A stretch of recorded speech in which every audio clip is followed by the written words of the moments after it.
Good morning everyone. मैं सरवण कुमार तेजा और welcome to B fly study. और हमने पिछली क्लास में सेक्शन 9 में ये पढ़ा था, अपील एंड रिवीजन। जब आपको कोई पनिशमेंट दिया जाता है तो उसकी अपील और रिवीजन कैसे हम करवा सकते हैं, उसमें कुछ टर्म कंडीशन थी, वो हमने पढ़ा था। सेक्शन 10 आता है। सेक्शन 10 क्या बताता है? Duties of member of the force. ठीक है। और दूसरी रिक्वेस्ट आपसे ये है कि आप चैनल को सब्सक्राइब करते रहिए। हम खुद ही लोग 2 लाख हैं, हमारा खुद का परिवार ही 2 लाख लोगों का है ना, 2 लाख के लगभग है ना हम लोग। और हमारे सब्सक्राइबर कितने हैं? 250। तो भाई साहब मेरे को शर्म आनी चाहिए किसको? खैर, या तो मेरी गलती होगी आप लोगों की, आप शेयर नहीं करते होंगे वीडियो को। शेयर और लाइक जरूर करना है ना, ये एक तरीके का मोटिवेशन है मेरे लिए। तो शुरू करते हैं। The section 10 duties of member of the force. It shall be the duty of every member of the force. क्या होगी? Promptly to obey and execute all orders lawful issued to him by his superior authority। यहाँ पे 2 चीज आई है। क्या है कि वो सभी वेद आदेशों का पालन करेगा। किसके द्वारा दी जाती है? सबसे पहले यहाँ पे हम पॉइंट नोटिस करेंगे, सुपीरियर। मतलब यहाँ पे कोई सुपरवाइजरी ऑफिसर या स्पेसिफिक रैंक नहीं है, किसी रैंक का नाम नहीं लिया कि भाई आपका सीनियर होना चाहिए वो, है ना। अब रैंक में सीनियर है, वैसे तो फौज में ये भी कहा जाता है फोर्स में कि भैया एक दिन भी सीनियर है तो वो भी सीनियर है। बट अगर रैंक में सीनियर है तो फिर तो आपको मानना ही मानना है एनी हाउ, और वैसे भी सीनियर है तो भी मानना है। अब यहाँ तक तो ठीक है कि भैया कोई स्पेसिफिक रैंक नहीं है, कोई स्पेसिफाइड रैंक नहीं है, उसका आदेश मानना मतलब सीनियर का मानना है। ठीक है, वो कोई भी रैंक हो सकती है, मेंबर ऑफ द फोर्स और supervisory officer, enrolled member of the force और सुपरवाइजरी ऑफिसर में से दोनों ही हो सकते हैं। और ये सब पे लागू होता है, सुपरवाइजरी ऑफिसर पे भी और enrolled member of the force पे भी। अब आता है भाई साहब ये लॉफुल ऑर्डर। ये बहुत बड़ा कंफ्यूजिंग वर्ड है। ये एक तरीके का भाई साहब इच्छाधारी नाग है। इच्छाधारी नाग क्यों कह रहा हूं मैं? ये पर्सन टू पर्सन और सिचुएशन टू सिचुएशन अपना रूप बदलता रहता है। ठीक है, तो इसमें मोस्टली लोग कंफ्यूज हो जाते हैं, भैया कौन से वो वेद आदेश है, वो लिखे हुए तो है नहीं कहीं पे, है ना। तो इसको हम फिल्टर करने की कोशिश करेंगे। वैसे तो बहुत कंफ्यूजिंग शब्द है, लेकिन फिर भी जितना हमसे होता है हम इसको फिल्टर करने की कोशिश करेंगे। चूंकि क्या है कि बहुत सारे लोग इस थ्योरी पे भी काम करते हैं ना, माहिष्मति, मेरे वचन ही है मेरा शासन। तो वो क्या है, जो इस मेंटलिटी के लोग हैं वो इसका मीनिंग बिगाड़ देते हैं, है ना। तो अब हम इसको समझते हैं। पहले आपको मैं एक रियल इंसिडेंट सुना देता हूँ, ठीक है। और ये हमारी बुक है सियासत एक्ट एंड रूल का सरलीकरण। इस बुक में हमने हर सेक्शन और रूल्स को आसान भाषा में समझाया है और 300 से भी ज़्यादा अधिक ऑब्जेक्टिव क्वेश्चन आंसर दिए हैं। आप इसे दिए गए नंबर पर कॉल करके या हमारी वेबसाइट dflystudy.in पर विजिट करके ऑर्डर कर सकते हैं। आईजी साहब होते हैं, एक यूनिट विजिट करते हैं वो इंस्पेक्शन के लिए, समझ रहे हो। वहां पे भाई साहब वो कहाँ पहुंचते हैं? वॉच टावर पे। वहां पे कौन मिलता है उसे? प्रधान आरक्षक या आरक्षक। मुझे रैंक कंफर्म नहीं है, बट ये रियल इंसिडेंट है, ठीक है। तो भैया जो वहां पे आरक्षक होता है वो सलूट मारता है, पानी निकालने वाला। जैसा कि हम सब जानते हैं, कंधे पे जैसे जैसे स्टार बढ़ते जाते हैं वैसे वैसे सल्यूट दुरुस्त होता जाता है। तो भाई साहब वो पानी निकालने वाला सल्यूट मारा उसने। आईजी साहब ने कहा वाह, बहुत बढ़िया, ठीक है। अब फिर क्या स्टार्ट होता है? Arc of fire. भाई सामने मेरा अमरुख, दाहिने बाएं मेरा जिम्मेदारी का इलाका। कोई इस क्षेत्र में आता हो तो थम पुकारूंगा, नहीं रुकता हो तो गोली मारूंगा, और एकदम आखिरी सांस तक लड़ूंगा। आईजी साहब और खुश हुए, वाह क्या बात है। अब क्या करते हैं आईजी साहब? सिचुएशन को चेंज कर देते हैं। क्या कहते हैं कि भाई साहब पीछे मुड़ो। बंदा पीछे मुड़ता है हमारा जवान। तो आईजी साहब कहते हैं मान लो कोई व्यक्ति उधर से आ रहा है, थम पुकारो उसे।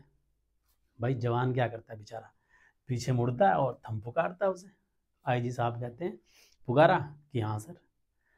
रुका नहीं लेकिन वो आपके कहने से, दोबारा पुकारो। उसने बेचारे ने क्या किया, उसने फिर थम पुकारा। आईजी साहब कहते वो रुका नहीं फिर भी। अब गोली चला। तो अब प्रधान आरक्षक या आरक्षक जो भी थे बेचारे वो धर्म संकट में कि यार करे तो करे क्या, सामने आईजी साहब है। आईजी साहब इसका मतलब आप समझते हो कितनी बड़ी पावर रखता है स्टेट में भी और अधिनियम के तहत भी। तो आरक्षक कहता है कि सर अगर समय इजाजत देता है तो मैं शिफ्ट आईसी से पूछता हूँ, शिफ्ट आईसी से पूछ सकते हैं। उसने कहा ठीक है भाई साहब, शिफ्ट आईसी से पूछो। शिफ्ट आईसी कौन? बेचारा गरीब सब इंस्पेक्टर। जवान ने क्या किया, उसको फोन लगाया। हाँ आईसी साहब, ऐसे ऐसे बात है, वो फायरिंग करने के लिए बोल रहे हैं आईजी साहब। अब वो जो सब इंस्पेक्टर साहब थे वो क्या बोलते हैं, भाई साहब ऐसा करो फोन उधर से ही काट दो और दोबारा फोन मत करना। अब आईजी साहब उसने फोन लगाया, सब इंस्पेक्टर ने जो भी बोला, मोस्टली आईसी वही रहते हैं, है ना। अब कहता है करी बात? हाँ सर करी। क्या बोले? कि सर समय और इजाजत दे रहा है, मैं कंपनी कमांडर से बात कर लेता हूँ। कंपनी कमांडर कौन? हमारे इंस्पेक्टर साहब। अब क्या करेगा कि भाई कि सर समय और इजाजत दे रहा है, मैं इंस्पेक्टर से, कंपनी कमांडर से बात करना चाहता हूँ। कि ठीक है भाई करो। अब उसने इंस्पेक्टर साहब को लगाया फोन। तो इंस्पेक्टर साहब कहते हैं अरे भाई साहब, मैं छुट्टी के चक्कर में सस्पेंड होने वाला हूँ, तुम मुझे कहाँ सस्पेंड करवाने के चक्कर में हो? जब आईजी साहब बोल रहे तो देख लो तुम खुद ही, है ना। अब ठीक है भाई साहब, बात आ जाती है, फिर बेचारा प्रधान आरक्षक बोलता है कि सर समय और इजाजत दे रहा है। तो कितनी इजाजत लेगा भाई? अक्सर और दे रहा है टाइम इजाजत, मतलब समय इजाजत दे रहा है कि भाई ठीक है इजाजत दे रहा है तो बात करो, किससे करना? यूनिट कमांडर से करना चाहता हूँ सर। कर लो। यूनिट कमांडर आईजी साहब के साथ, ध्यान से सुनना इस बात को, यूनिट कमांडर आईजी साहब के साथ। अब यूनिट कमांडर भी क्या बोलता है, भाई साहब देख लो यार, जब आईजी साहब कह रहे तो मैं क्या हूँ आईजी साहब के सामने। अब भैया इसका धर्म संकट और बढ़ गया हमारे जवान का। उसने कहा जय हिंद सर। भाई जय हिंद का क्या मतलब? कि सर मैं फायरिंग नहीं करूँगा। भाई क्यों नहीं करोगे? अब बस नहीं करूँगा सर मैं। तो भाई साहब ये था कहानी। अब यहाँ पे दो सिचुएशन क्रिएट होती है। अब आईजी साहब क्या बोले उसका स्टेटमेंट मैं बाद में बताऊंगा। अब ये जो लॉफुल ऑर्डर था, यदि वो गोली चला देता है, मान लो आईजी साहब ने कहा और उसने गोली चला दी, ठीक है, और वो जाके दूर किसी व्यक्ति को 500-600 मीटर दूरी पे किसी वाइटल, मतलब अगर हमारी किसी नाजुक जगह पे लग जाए, सर में, दिल में, या कुछ ऐसी जगह, और किसी व्यक्ति की डेथ हो जाए, खेत में जो काम कर रहा होगा, अगर वो चला देता बाई चांस। अब यहाँ पे दो सिचुएशन क्रिएट होती है कि यदि आई उसकी डेथ हो जाती है और आईजी साहब अग्री कर जाते हैं कि हाँ मैंने इसको आदेश दिया था, तो भाई साहब आईजी साहब, आईजी और प्लस वो जो भी कांस्टेबल या हेड कांस्टेबल था, दोनों जाएंगे जेल में। चूंकि जब अपराध होता है तो फिर वहां पे पावर छोटी पड़ जाती है। भाई अपराध तो अपराध है, उसकी किसी भी व्यक्ति की पावर तब तक है जब तक उसका अपराध उससे छोटा हो। अब यहाँ पे तो डेथ हो रही है तो अपराध बहुत बड़ा है, तो भैया सीधी जेल है। दूसरी सिचुएशन ये क्रिएट होती है, अगर ये तो कब है कि दोनों जेल जाएंगे, जब आईजी साहब अग्री कर जाते हैं कि भैया मैंने आदेश दिया था। दूसरी सिचुएशन ये क्रिएट होती है कि भैया ये गोली चला देता है, व्यक्ति भी मर जाता है और आईजी साहब कह देते हैं मैंने कोई आदेश नहीं दिया था, इस तरीके का। तो ये जो कांस्टेबल था ना मेरे भाई साहब, ये जो कांस्टेबल था, इसको पूरी जिंदगी लग जाती इस बात को साबित करने में कि मुझे आदेश मिला था, किसके द्वारा? आईजी साहब के द्वारा। तो समझ गए ये क्या था, लॉफुल ऑर्डर था या अनलॉफुल ऑर्डर था। एक सिचुएशन और यहाँ पे क्रिएट होती है, बाई चांस ये जवान कब बच सकता था, ये हमारा कांस्टेबल कब बच सकता था, यदि वो उसको रिटर्न में ऑर्डर दिया जाता। रिटर्न में ऑर्डर का मतलब ये कि उसके लिए वो वेद आदेश हो जाता, और मरे ना मरे उसका जवाबदेही कौन था? आईजी साहब। लेकिन ऐसा नहीं कि बच जाता, इसमें सजा थोड़ी कम होती, लेकिन जेल तो फिर भी इनको जाना ही जाना था। तो लॉफुल ऑर्डर, इससे आपको फिल्टर थोड़ा सा समझ आया होगा कहानी।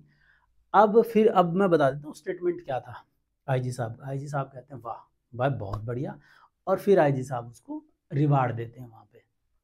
चूंकि आईजी साहब को भी पता था कि ये जो मैंने आदेश दिया ये अनलॉफुल था, वेद नहीं था। समझ में आया? अब इसको और फिल्टर कर देते हैं हम,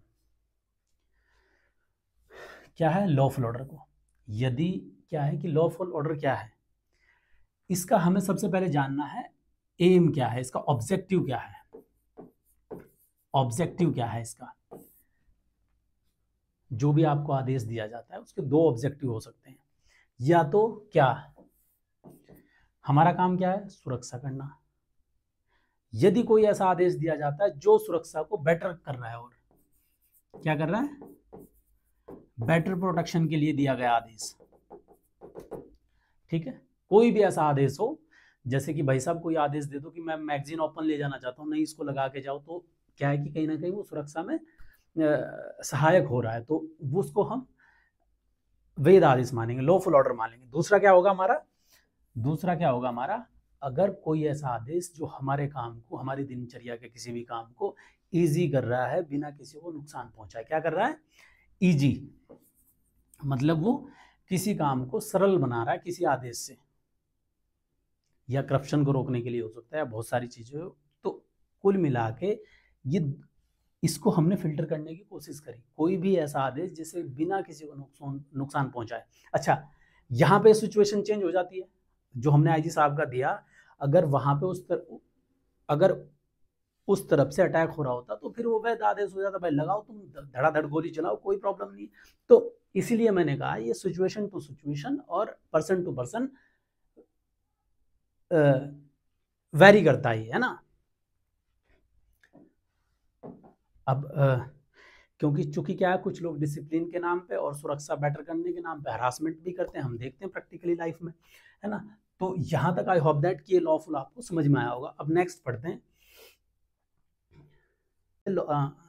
वो उन वेद आदेशों को मानेगा जो उसको दिए गए हैं, फिर वो क्या करेगा, to protect and safeguard the industrial undertaking owned by the central government. Central government का नियंत्रण जिन औद्योगिक उपक्रम का नियंत्रण किनके पास है, सेंट्रल गवर्नमेंट का है, वो उनको क्या करेगा, सुरक्षा प्रदान करेगा। कौन, मेंबर ऑफ द फोर्स, और इसमें सभी आ जाते हैं, सुपरवाइजरी ऑफिसर भी और enrolled member of the force भी। Government together with the such their installation as are specified that government to be vital for the carrying on work in those undertaking, और जिसको केंद्र सरकार जरूरी समझे कि भैया ये वाइटल इंस्टॉलेशन है, इसमें सुरक्षा जरूरी है, वो उसको भी सुरक्षा प्रदान करेगा। कौन, member of the force. Undertaking situated with in the local limits his jurisdiction, जो उसके क्षेत्र अधिकार में सिचुएटेड है। Provided that before N installation not wanted control by the central government. वो क्या कह रहा है नेक्स्ट में, आगे क्या बोल रहा है कि वो उसको भी सुरक्षा करेगा, किसको, provided that an installation not want by the control central, जो सेंट्रल गवर्नमेंट के क्षेत्र अधिकार में नहीं आती है, ठीक है। किसके आती है, government is so specified to central government shall obtain the consent, वो उसकी भी सुरक्षा करेगा जो सेंट्रल गवर्नमेंट के नियंत्रण में नहीं आती, मतलब स्टेट के नियंत्रण में आती है, जैसे हमारा उत्तराखंड है, यूपी है, या फिर इस तरीके के स्टेट के नियंत्रण में आती है। लेकिन सेंट्रल गवर्नमेंट क्या करेगी, उसको सुरक्षा देने से पहले उस स्टेट की सहमति लेगी। समझ में आया, ओके। जो इंस्टॉलेशन स्टेट में सिचुएटेड है तो सेंट्रल गवर्नमेंट स्टेट से परमिशन लेगी कि भैया हम ऐसे ऐसे कर रहे हैं और इस वजह से कर रहे हैं। To protect and safeguard any joint venture हम पढ़ चुके हैं, जिसमें दोनों का हिस्सेदारी होती है हमारी। अगर नहीं भी आपने देखी होगी तो पिछली क्लास आप देख सकते हो ज्वाइंट वेंचर की, ये डेफिनेशन में आता है सेक्शन 2। प्राइवेट इंडस्ट्री हमने पढ़ा था, जिसका नियंत्रण और प्रबंधन किसके पास है, प्राइवेट किसी व्यक्ति के या ऑर्गेनाइजेशन के undertaking. And such other industrial undertaking and installation of the protection and security which is the deputed under the section 14, और जिनको सेक्शन 14 के तहत जो लिस्टेड है उनके सेक्शन 14 में जो बताई गई है उनको भी ये क्या करेगा, member of the force security देगा, उनको प्रोटेक्शन देगा। To protect and safeguard the employ, आगे क्या कह रहा है कि ये उनको भी, जो उस इंडस्ट्रियल अंडरटेकिंग में, औद्योगिक उपक्रम में जो एम्प्लॉय काम करते हैं, वो उनको भी सुरक्षा देगा। मतलब उनकी भी सुरक्षा की जिम्मेदारी किनके पास है, सीआईएसएफ की। अगर भाई एनटीपीसी में हम डिप्लॉयड है तो जो उसमें वर्किंग, जो लोग उसमें काम कर रहे हैं, उनकी सुरक्षा की भी जिम्मेदारी हमारे पास है। उस प्लांट के साथ साथ उसमें हर व्यक्ति की, हर जीव की जिम्मेदारी हमारे पास है, जो भी उसमें एम्प्लॉय काम कर रहे हैं। या फिर कोई मजदूर काम कर रहा है, ठीक है। Installation refer to in clause B और सी, इसका मतलब ये है कि भैया जो ये बी और सी में बताया गया है, ठीक है ना, तो मैंने पहले बताया था कि एड्रेस करता है, इस तरीके से कंफ्यूजन नहीं होना है जब भी अधिनियम बात करता है। टू डू एनी अदर कंडेंसिव मतलब अनुकूल टू द बेटर प्रोटेक्शन, जैसे मैंने कहा था कि भैया बेटर प्रोटेक्शन के लिए better protection and security industrial undertaking installation refer to, जैसा बी और सी में बताया गया है, वो हर वो काम करेगा जिससे क्या होगा, सुरक्षा बेटर हो, क्या कह रहा है ना, प्रोटेक्शन एंड सिक्योरिटी बेटर हो, वो कोई भी मेंबर ऑफ द फोर्स वो काम करेगा जो किसी प्लांट की सुरक्षा को बेटर करे या प्रोटेक्शन को, सिक्योरिटी को बेटर करे, ठीक है। और किन को करेगा ये हम बता चुके हैं बीसी में। नेक्स्ट क्या है, to provide technical consultancy service relating to the security of any private sector industrial establishment under the section 14A। ये याद रखना आप, ये क्या कह रहा है कि जो सीआईएसएफ टेक्निकल कंसल्टेंसी देती है किसको, प्राइवेट सेक्टर को, वो किसके तहत देती है, 14A के तहत, 14A के तहत, है ना। और ऊपर आया था क्या, 14 का क्या है कि 14 जो सेक्शन है उसमें बताया गया है किसको ये सिक्योरिटी देगी। एक बार दोबारा देख लीजिए, 14A के तहत सीआईएसएफ को अधिकार है किसको, किसी भी प्राइवेट सेक्टर की इंडस्ट्री को कंसल्टेंसी देना, किसके बारे में, सिक्योरिटी के बारे में, कि भैया आप बेटर प्रोटेक्शन कैसे कर सकते हो। और जो 14 है इसका, 14 में उन कंपनियों को बताया गया है जिसको ये, जहां पे हम सुरक्षा करते हैं, जैसे ज्वाइंट वेंचर हो गया, ये देखो joint venture private industrial undertaking, तो 14 में क्या बताया गया है कि जिनको हम सुरक्षा दे सकते हैं, और 14A में क्या बताया गया है कि हम प्राइवेट इंडस्ट्री को सुरक्षा बेटर करने के लिए कंसल्टेंसी दे सकते हैं, उनके किनके, उनके मांगने पे, जब वो मैनेजिंग डायरेक्टर एप्लीकेशन दे कि सर हमें इस तरीके की आपकी सलाह चाहिए या कंसल्टेंसी चाहिए। समझ में आया। फिर आगे क्या कह रहा है ये, to protect safeguard the organisation owned और funded by the government and the employ of such organisation may be interested him by the central government. जैसा कि हम ये पहले भी पढ़ चुके हैं कि भैया उस ऑर्गेनाइजेशन की भी सिक्योरिटी एंड प्रोटेक्शन देगा और उसके एम्प्लॉय का भी, हम पहले भी पढ़ चुके हैं, बट यहाँ पे ऑर्गेनाइजेशन है, ऊपर क्या था, इंडस्ट्रियल अंडरटेकिंग था। Any other duty within and outside of India which may be interested to him by the central government, वो भारत के भीतर या भारत के बाहर जहां सेंट्रल गवर्नमेंट चाहे वो वहां भी सुरक्षा प्रदान करेगा। जैसे हम इलेक्शन में जाते हैं, हम आईएएस ड्यूटी में जाते हैं, या फिर जो भी जैसे कई बार हाई कोर्ट में भी लग जाते हैं हम किसी झगड़े को लेके, है ना। अभी किसान आंदोलन में डिप्लॉयड हुए थे 1-2 साल पहले, तो जहां सेंट्रल गवर्नमेंट चाहे वहां पे सीआईएसएफ सुरक्षा देगी, अपनी देश के बाहर भी देगी।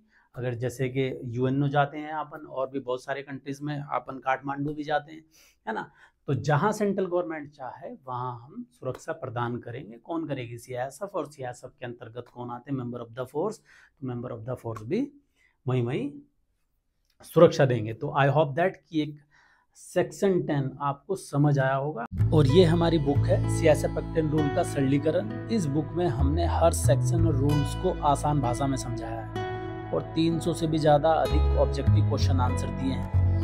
आप इसे दिए गए नंबर पर कॉल करके या हमारी वेबसाइट dflystudy.in पर विजिट करके ऑर्डर कर सकते हैं।